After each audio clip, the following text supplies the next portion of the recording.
అందరికీ నమస్కారం అండి. నేను మీ నాగార్జున.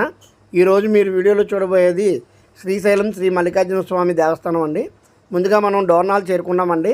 డోర్నాల్ నుంచి 50 కిలోమీటర్లు ఘాట్ రోడ్లో ప్రయాణించాలండి. ఈ ఘాట్ రోడ్డు రాను పోను ఒకే రోడ్డు అండి. కాబట్టి వెహికల్ నడిపే వాళ్ళు చాలా జాగ్రత్తగా నడపాలి. ఈ ఘాట్ రోడ్లో అనేకమైన మలుపులు ఉన్నాయండి. మేము ముందుకు వెళుతూ ఉండగా మాకు మార్గం మధ్యలో గోమాతలు అయితే దర్శనమిచ్చాయండి. చాలా ఆవులను అయితే మేము చూసాము.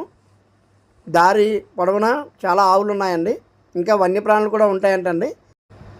అవి రాత్రిమాటలు అయితే ఎక్కువ సంచరిస్తాయని రాత్రి అయితే ఈ ఘాట్ రోడ్లో ప్రయాణం నిషేధించారండి.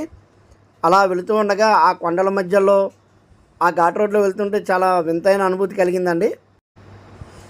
అలా మేము 50 కిలోమీటర్లు ప్రయాణించిన తర్వాత ముందుగా మాకు సాక్షి గణపతి ఆలయం అయితే కనిపించిందండి. ఇక్కడ శ్రీశైలం వెళ్ళే ప్రతి ఒక్కరు స్వామివారి దర్శించుకుని స్వామివారికి మన గోత్రనామాలు చెప్పి శ్రీశైలం మల్లికార్జున స్వామి దర్శనం అయితే చేసుకోవాలంటండి. చూస్తున్నారు కదండి, ఇదంతా సాక్షి గణపతి వారి ఆలయం. ఇక్కడ నైట్ టైం స్టే చేయడానికి అనేకమైన సత్రాలు అయితే ఉన్నాయండి. ఈ సత్రాల్లోనే ఉచిత భోజనం కూడా ఇస్తున్నారండి. మేమైతే రూమ్ తీసుకున్నామండి. రూమ్ కూడా చాలా నీట్గా ఉన్నాయండి.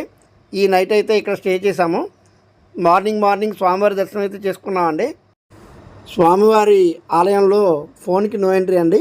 ఇక్కడ ఇంకా మనం చూడవలసినవి రోప్ వే అండి. ఈ రోప్ వేలో మనం పిల్లలకి 60 రూపాయలు, పెద్దలకి 80 రూపాయలు ఛార్జ్ చేస్తున్నారు. పాతాళ గంగకి తీసుకువెళ్తున్నారండి. అక్కడి నుంచి మనం ఆ వ్యూ అంతా చాలా బాగా చూడవచ్చు. తర్వాత మీరు చూడవలసింది శ్రీశైలం డ్యామ్ అండి. ఈ డ్యామ్ దగ్గర కూడా మేము వెళ్ళాము. ఈ డ్యాము దూరం నుంచి వ్యూ పాయింట్ అయితే ఉందండి. అందరికీ ధన్యవాదాలు. మీ నాగార్జున.